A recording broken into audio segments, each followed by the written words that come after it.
The year is 1517. In the German town of Wittenberg, a monk named Martin Luther writes out a list of 95 arguments against the practices of the Catholic Church, and according to the famous story, nails them to the door of a church.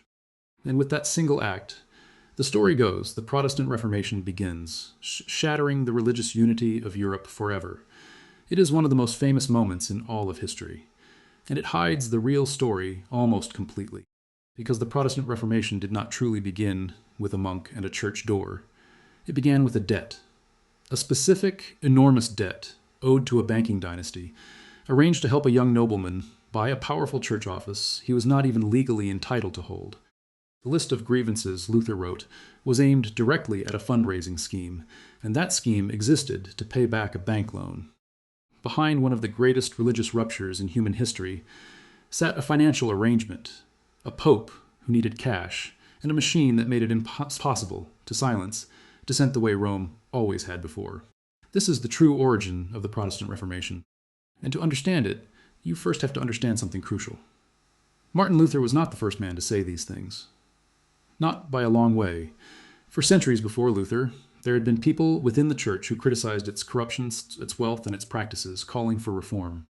In England, a scholar named John Wycliffe had attacked the church's abuses and wealth and questioned its authority well over a century before Luther.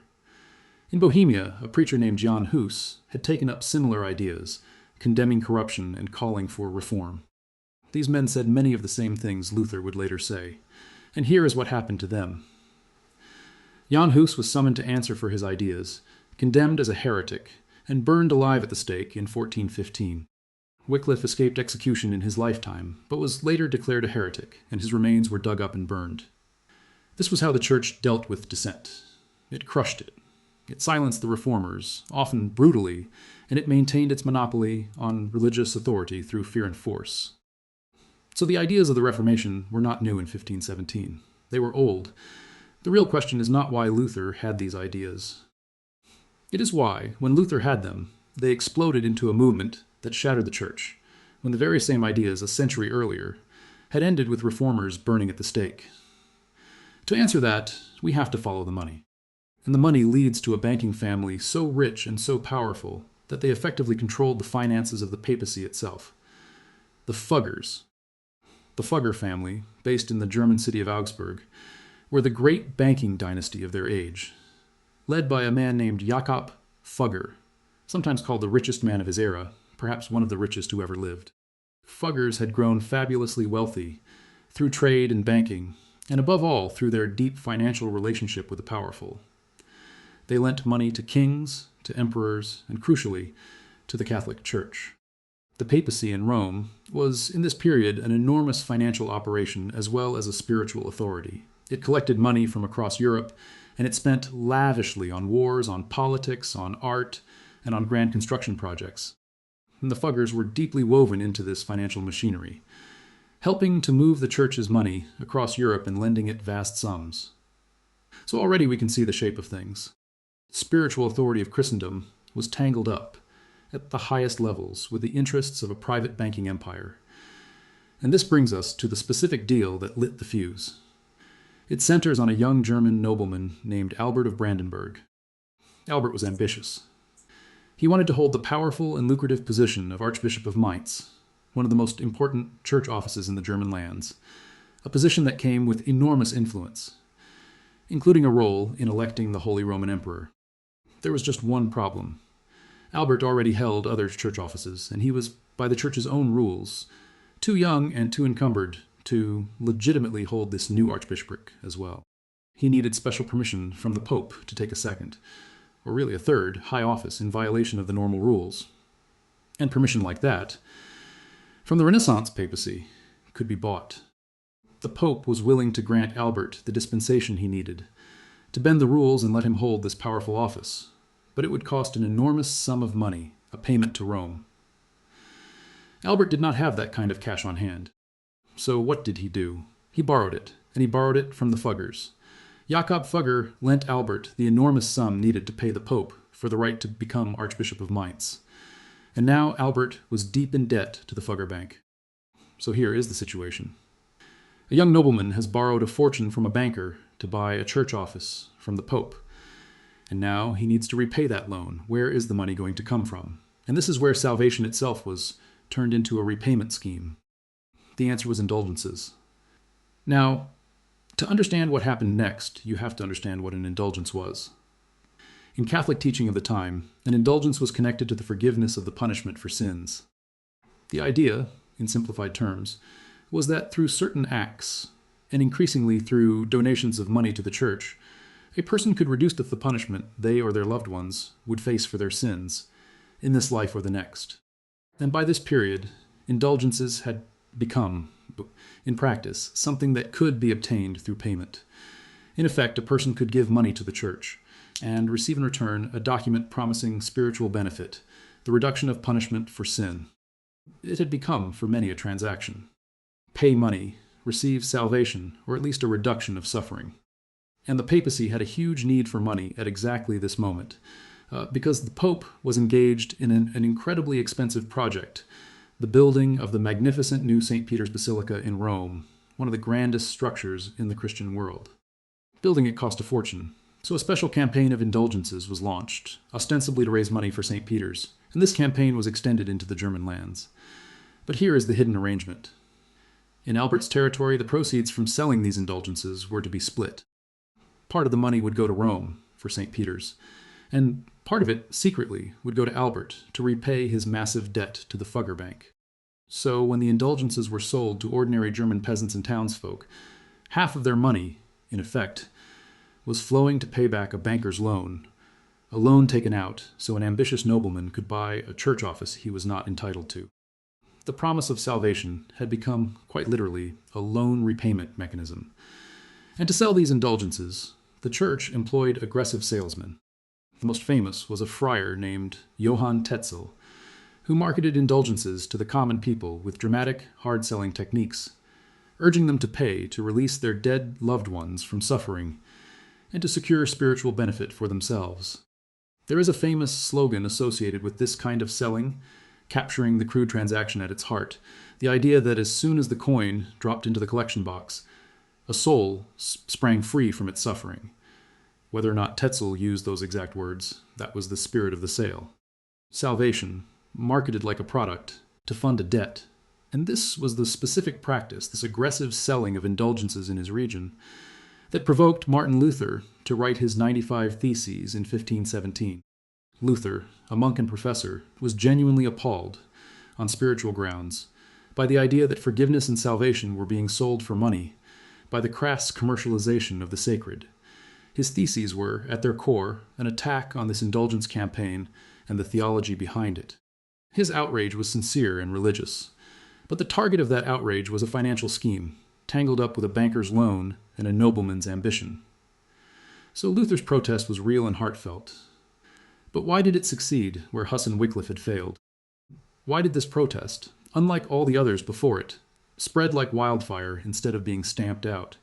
And the answer is a piece of technology, the printing press. Not long before Luther, a German named Johannes Gutenberg had developed the printing press with movable type, a revolutionary technology that made it possible to produce books and documents quickly, cheaply, and in huge quantities. Before the printing press, ideas spread slowly through hand-copied manuscripts, and the church could fairly easily control and suppress dangerous writings. A single troublesome preacher could be silenced, and his handful of manuscripts destroyed. But Luther's ideas landed in a world transformed by print. His 95 Theses, and the flood of pamphlets and writings that followed, were printed and reprinted, spreading across the German lands and beyond with astonishing speed. Luther, it turned out, was a brilliant communicator, writing in punchy, accessible German that ordinary people could understand, not just scholarly Latin. His works became, in effect, bestsellers. Within a very short time, his ideas had reached a vast audience across Europe. And this is why Rome could not silence him the way it had silenced Huss's. It was no longer a matter of crushing one preacher and burning a few manuscripts. Luther's ideas were everywhere, printed in thousands upon thousands of copies, in the hands of people across the continent. The genie was out of the bottle, and no amount of force could put it back. The monopoly on ideas that the church had guarded for centuries had been broken by a machine. But technology alone does not explain why the Reformation took hold and endured, because ideas need protectors. And Luther found powerful ones, for reasons that were not always about faith. The German lands of this era were not a single country, but a patchwork of many states and principalities, ruled by princes, under the loose umbrella of the Holy Roman Empire. And many of these German princes came to support Luther and protect him. Some of them, without doubt, were moved by genuine religious conviction, by a sincere belief that Luther was right and the Church was corrupt. That was real. But there were also powerful worldly incentives at play, and honesty requires us to see them. Supporting the Reformation offered the German princes enormous practical advantages. For one, it was a way to assert their independence from the authority of both the Pope in Rome and the Holy Roman Emperor, strengthening their own power. And even more concretely, breaking with the Catholic Church opened the door to seizing the Church's vast wealth and property within their territories. The Church owned enormous amounts of land, along with monasteries and their treasures. A prince who embraced the Reformation could confiscate these church lands and properties, absorbing that wealth into his own domain. So, Protestantism offered many princes not just spiritual reform, but one of the most profitable political moves available, the seizure of church wealth and the expansion of their own power. Faith and self-interest once again pointed in the same direction. And this mixture of religious conviction and hard political and financial calculation is what turned Luther's protest into a permanent, unstoppable movement. It was no longer just a theological argument. It was now backed by princes with armies, territory, and a strong material interest in making the break permanent. The result was decades of conflict and upheaval, as the religious division tore through the Holy Roman Empire. And eventually, after much strife, a settlement was reached, the Peace of Augsburg in 1555. This agreement, in essence, allowed each prince to determine the religion of his own territory, either Catholic or Lutheran. And notice what that means. The religious map of Germany was now to be drawn not purely by faith, or by theology, or by the free conscience of individuals, but by the decisions of princes, by power. The great spiritual fracture of Europe was institutionalized along lines drawn by political authority. So step back and look at the true shape of the Reformation. It did not simply spring from one monk's spiritual awakening. It's as ideas were old, spoken by reformers who had been burned alive for them a century before. What made Luther different was not his ideas, but the world he lived in, a world where a corrupt financial scheme, an indulgence campaign tied to a banker's loan, and a nobleman's ambition gave him a target. A world where the printing press made it impossible to silence him. And a world where powerful princes, driven by a mix of genuine faith and hard self-interest, chose to protect him and to seize the wealth of the Church for themselves. Religion, technology, money, and power, all tangled together, each one essential. Now, honesty demands balance here, as always. This is not a claim that the Reformation was nothing but greed and politics dressed up in religion. The spiritual questions at its heart were profound and sincere. Millions of people, including Luther himself, were driven by deep, genuine faith, by real anguish over the state of their souls and their church. To reduce all of that to money would be a distortion. But it would be equally naive to tell the story as pure spiritual awakening, and ignore the debt, the bank, the indulgence scheme, the printing press, and the princes eyeing church lands. The truth is that a genuine spiritual crisis found its spark in a financial scandal, its wings in a new technology, and its armor in the self-interest of the powerful. And that is how a monk's protest became a revolution that split Christendom in two. The deepest lesson here is this.